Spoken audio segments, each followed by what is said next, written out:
Selamat pagi pemirsa, senang rasanya kami berdua bisa hadir lagi di hadapan Anda dalam Metropos Pagi bersama saya Irgi dan juga rekan saya. Ya, Lucia Sarwi, kita kembali di Metropos Pagi dengan sejumlah informasi yang bernilai plus untuk Anda. Nah, kalau kita bicara soal perkembangan, Irgi, saat ini perkembangan teknologi itu merupakan sesuatu keharusan ya. Dan bahkan kemajuan satu negara itu ditentukan oleh seberapa cepat negara tersebut mengadopsi kemajuan teknologi dan menerapkannya. Ya, dan teknologi ini juga memang sangat kita perlukan khususnya di layanan publik. Ya, jadi banyak sekali teknologi diaplikasikan dan tentunya untuk layanan publik menjadi satu keharusan karena memang publik sangat ingin mendapatkan fasilitas yang mungkin lebih cepat dan juga akurat. Betul.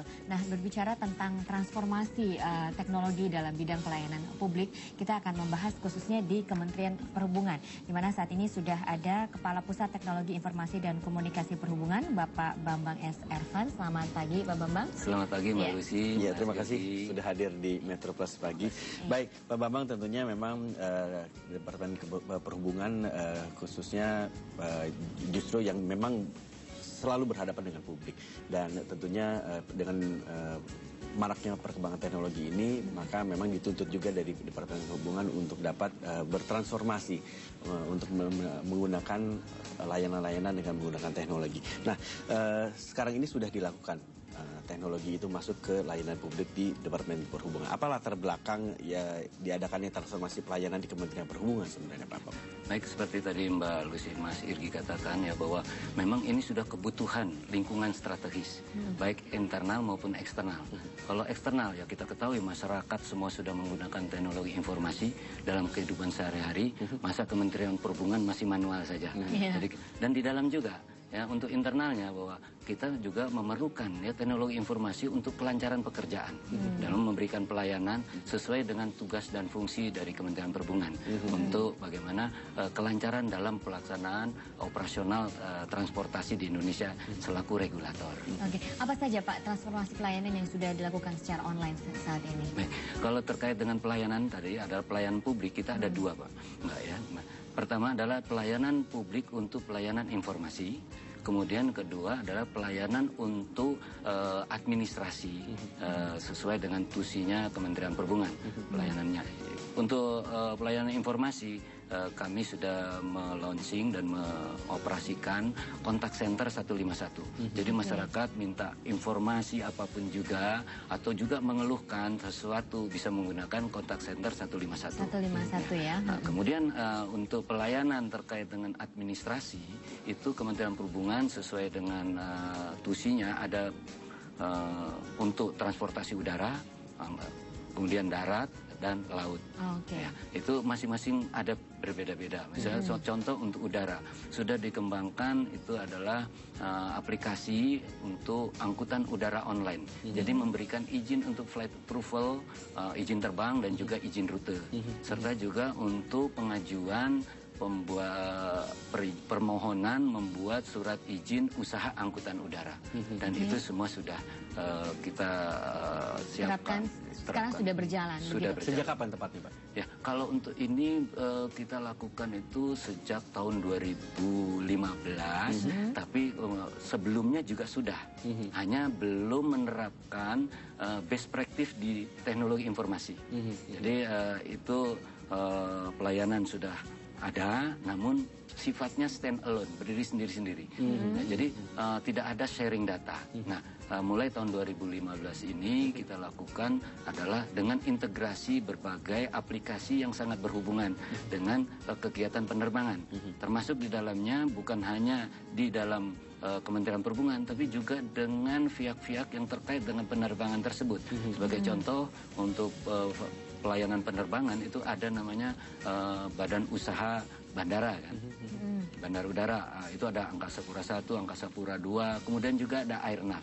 Nah, sistem ini juga sudah terintegrasi dengan pihak-pihak operasional dan juga karena pelayanan di Kementerian Perhubungan itu terkait dengan penerimaan negara bukan pajak, nah, sistem kami juga sudah terintegrasi dengan sistemnya Direktorat Jenderal Anggaran, itu Simponi untuk pembayaran PNBP, Kementerian Perhubungan. Kami terima kasih sekali sangat didukung oleh DJA. Baik. Pak, berarti terkait seperti tadi izin misalnya flight approval sekarang sudah dilakukan secara online, artinya yang secara offline sudah tidak ada lagi atau bagaimana? Sudah jelas tidak ada lagi, karena itu nanti akan menjadi bukti bahwa kalau yang tidak melalui online, ya berarti itu bisa dikatakan tidak resmi. Itu berarti memang dari Kementerian Perhubungan sudah dikatakan sangat siap dengan perubahan ini, Pak. Siap, insya Allah. Pak, kalau saya menangkap berarti ini ada kesan juga menghindari kemungkinan tatap kontak begitu antara yang memberikan izin dan yang mengajukan izin. Apakah itu salah satu alasan, Pak? Sebenarnya itu juga dampaknya saja, ya kan.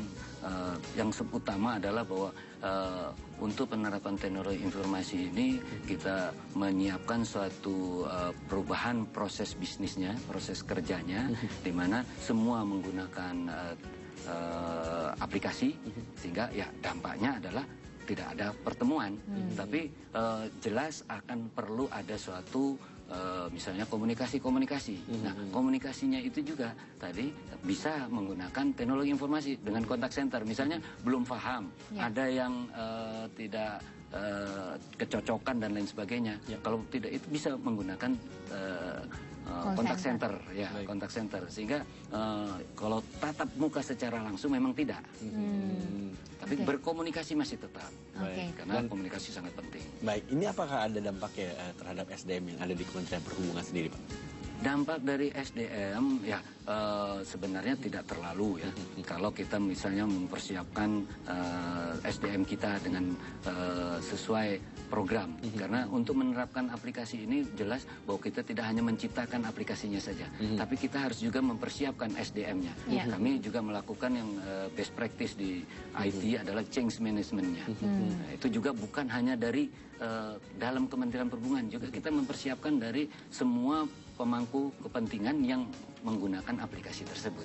Oke, baik. Kita masih akan berbincang mengenai transformasi pelayanan di Kementerian Perhubungan sesaat lagi. Pemirsa, jangan kemana-mana, Metro Plus Pagi akan kembali.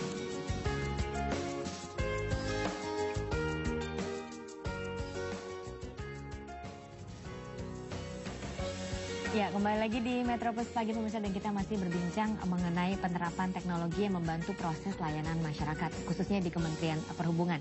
Pak Bambang, seberapa efektif Pak transformasi pelayanan ini dengan menerapkan sistem online dalam memotong jalur birokrasi, Pak? Ya, kalau terkait dengan efektif untuk menata alur birokrasi, dengan penerapan aplikasi ini kita tidak hanya menyederhanakan birokrasi, tapi juga menembus sekat-sekat birokrasi antar kementerian atau lembaga atau antar institusi yang melaksanakan kegiatan tersebut. Saya ambil contoh, kami saat ini baru menerapkan aplikasi Inaportnet, yaitu pelayanan kapal dan barang. Kita sudah menerapkan di Pelabuhan Makassar dan Belawan, yang selanjutnya akan diterapkan di pelabuhan utama di Indonesia dan juga nanti sekitar 14 pelabuhan yang besar-besar.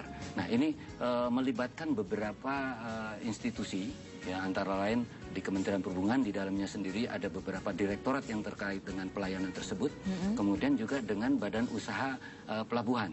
Kita sudah mengintegrasikan sistem ini. Nah, ini bisa mengurangi, dan yang utama adalah kita pemohon itu mengetahui posisi di mana pelayanan yang diberikan. Permohonannya itu sudah sampai mana dan lain sebagainya. Nah, ini saya yakin pasti sangat efektif. Jadi lebih transparan begitu ya, Pak? Tapi apakah juga lebih mempercepat proses perizinan atau bagaimana? Ya, kalau proses mempercepat itu bergantung tadi pada bisnis prosesnya atau proses kerja. Karena untuk pelayanan kapal ini juga menyangkut masalah keselamatan dari kapal atau pelayaran tersebut. Sehingga memang ada hal-hal yang tidak bisa kita hilangkan. Tapi kalau secara administratif itu sudah sangat memotong sekali. Baik, bagaimana dengan kendala Pak yang mungkin dihadapi pada saat waktu pengimplementasian dari sistem dengan menggunakan teknologi dengan sistem manual Pak? Karena mungkin banyak sekali orang yang masih terbiasa dengan sistem manual. Betul. Kalau kendala pertama waktu kita membuat aplikasi, karena seperti saya katakan bahwa kita ini adalah menata kembali proses kerja. Ya. Nah, ini untuk di pelabuhan ini memang pelayanannya itu berbeda-beda satu sama pelabuhan, satu dan sama lainnya. Nah, kita harus pertama itu adalah membuat proses kerja yang standar, berlaku di semua pelabuhan. Karena kalau berbeda-beda, aplikasi nggak bisa. Ya kan, berarti harus aplikasinya di masing-masing. Sementara aplikasi yang kita buat ini adalah centralized, kita hanya satu aplikasi dipakai semua. Jadi, nah ini yang harus kita merubah, ya kan? Sehingga itu cukup panjang ya debatnya. Ya, saya ingin mengutip pernyataan satu tokoh nasional, itu Kiai Ahmad Dahlan. Jadi kalau Kiai Ahmad Dahlan tahu kan berapa lama dia sudah menyatakan itu kan. Dan ini sangat relevan dengan sekarang. Jadi dengan aplikasi ini adalah kita itu membiasakan yang benar, bukan membenarkan yang biasa kita lakukan. Itu pernyataan Kiai Ahmad Dahlan. Nah itu. Tapi saya yakin ya kan bahwa semua itu kalau ada satu komitmen bersama itu bisa diselesaikan. Ya baik. Nah Pak, bagaimana antisipasi terhadap mungkin hacker Pak? Karena ini menggunakan teknologi, pastinya kan ada kemungkinan hacker masuk ke dalam sistem yang memang sudah diterapkan di Kementerian Perhubungan ini. Baik.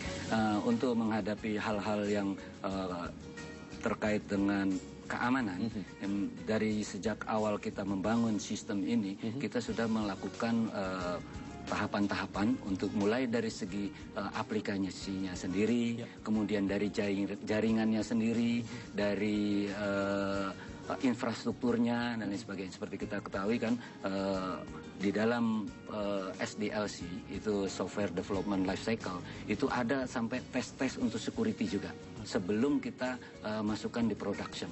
Itu semua tahapan-tahapan tersebut kita lakukan. Ya mungkin kalau teman-teman dari IT sudah tahu ada namanya pengamanan mulai dari captcha-nya, kemudian dari firewall-nya, kemudian dari untuk jaringan-jaringan dan lain sebagainya. Nah ini semua sudah kita siapkan dan sudah melakukan tes sebelum itu di launching, itu sudah harus melalui tes yang sudah best practice di dunia IT. Oke, Pak, sejak dijalankannya sistem online ini, keluhan apa yang paling banyak dilaporkan Pak? Ya, keluhan biasanya itu yang ada adalah data dukung. Kemudian juga familiarisasi. Biasanya kan terkadang masih belum familiar dengan aplikasi ini, karena ini ada pelayanan yang cukup panjang. Jadi sebenarnya sudah kita sampaikan, di tengah jalan suka lupa. Oh ini gini-gini kok nggak bisa dilanjutkan. Tolong dicek. Nah makanya ada help desk. Gitu. Tolong dicek ini. Oh setelah itu biasanya langsung lanjut. Nah, untuk persyaratan bagi yang menggunakan layanan ini, apakah memang ada yang berubah Pak dari sistem manual ke sistem yang sekarang? Ya, salah satu untuk pengamanan juga bahwa untuk menggunakan aplikasi ini itu adalah pihak-pihak yang memang benar-benar berkepentingan dengan itu. Jadi misalnya untuk pelayanan kapal itu adalah adalah agen pelayaran, tidak bisa sembarangan. Nah untuk dia atau juga ada namanya perusahaan bongkar muat. Nah untuk dia masuk aplikasi dia harus mengajukan dulu permohonan menjadi usernya. Ya, kita berikan. Jadi itu semua ada persyaratan. Nah, untuk agen pelayaran dia harus punya SIUPAL. SIUPALnya dicek, ya kan. Nah ini ada integrasi dengan sistem di Kementerian Perhubungan, di Dijen Perhubungan Laut, namanya Simlala. Dan itu juga semua sudah surat izin Simlala, surat Sistem Informasi Manajemen Lalu Lintas Angkutan Laut itu memberikan pelayaran untuk SIUPAL, kemudian memberikan pelayanan untuk yang namanya rencana perjalanan kapal, ya kan. Kemudian juga ada namanya spek kapal. Dan ini sudah terintegrasi. Jadi tidak perlu lagi dia mengupload atau membawa membawa berkasnya. Cukup dengan integrasi, begitu dia masukkan nomor SIUPAL-nya, dia akan mencari database di Simlala. Jadi muncul di Inaportnet, berarti dia sudah sah. Jadi tidak usah pusing lagi dengan masalah tanda tangan ya, Pak? Iya, tidak perlu ada tanda tangan lagi. Oke, tadi kita sudah dengar transformasi online di Dinas Perhubungan Udara dan Laut. Nah, bagaimana dengan di darat, Pak? Ya, di darat kami sudah mengembangkan dan terus mengembangkan untuk yang namanya sertifikat uji tipe, atau kita sebutnya adalah Vehicle Type Approval Online. Jadi semua kendaraan yang akan digunakan di Indonesia itu memang harus diuji tipe. Nah, dari SUT uji tipe ini nanti setiap kendaraan yang akan dijual, dipakai, dibeli itu harus memiliki namanya SRUT. Itu surat registrasi uji tipe. Jadi kalau SUT ini adalah hanya satu tipenya, ya kan? Kalau SRUT ini di masing-masing kendaraannya. Dan itu sudah untuk administrasi, itu sudah ada pelayanan online-nya, di mana nanti berhubungan dengan Balai Pengujian Kendaraan Bermotor di Bekasi. Nah, untuk pengujiannya ini juga kami sedang mempersiapkan aplikasinya. Jadi ini akan dikombinasikan antara teknologi informasi dengan teknologi operasional. Jadi antara IT dengan OT. Di mana untuk pengujian itu kan menggunakan alat-alat tertentu, misalnya menguji kekuatan dari lampu, ya kan? Itu dengan alatnya yang ada diuji langsung masuk di aplikasi, nanti langsung dikirim ke Dijen Perhubungan Darat untuk lihat, oh ini sudah lulus uji. SUT-nya keluar. Baik, Pak, sekedar informasi saja untuk masyarakat, apakah untuk menggunakan aplikasi yang memang dibuat oleh Kementerian Perhubungan ini bisa digunakan melalui media apa saja? Ya, kita bisa selama itu menggunakan teknologi, bisa digunakan aplikasi, ya kan, misalnya gadget dan lain sebagainya, ya pasti bisa. Jangan sampai, wah saya nggak bisa, ya karena memang HP-nya masih HP yang jadul, belum bisa pakai HP. Jadi selama dia bisa menggunakan aplikasi, nah baik, bisa dipergunakan. Baik, ya kita akan lanjutkan lagi perbincangan kita dengan Bapak Bambang, dan pemirsa tetaplah bersama kami di Metro Plus Pagi.